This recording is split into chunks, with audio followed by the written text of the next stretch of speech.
In today's video, I'm going to teach you how to install and configure a sticky add to cart app in Shopify. To get started, open Google Chrome and go to the Shopify App Store. Once you're there, use the search bar to look for the sticky add to cart utility app. Take a moment to make sure you're selecting the correct app from the results, since many apps can have similar names or features. You're looking specifically for the app that adds a sticky add to cart bar and connects with your theme settings.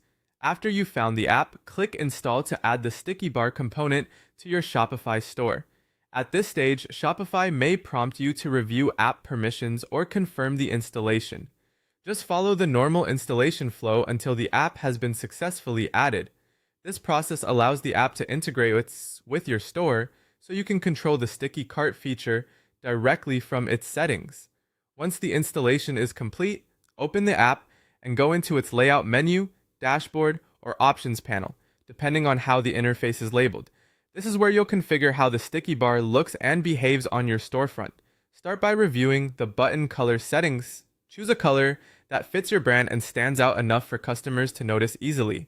A clear, visible button can help improve usability, especially on mobile devices where screen space is limited. Next, look for the display offset settings. These options usually control the spacing or position of the sticky bar on the screen.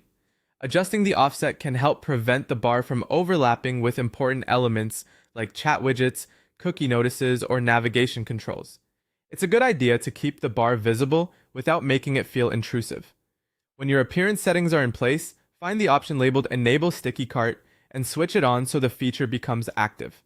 This is the step that actually turns on the sticky add to cart functionality for your store visitors. After enabling it, click Save to apply your changes. Once everything is saved, it's helpful to preview your storefront and confirm that the sticky cart bar appears correctly and matches the design you want. Pay attention to both desktop and mobile views if possible, since placement and spacing can look different across devices. And that's it. You've now installed the sticky add to cart app, customized its appearance, enabled the feature, and saved your settings so it's ready to use on your Shopify store.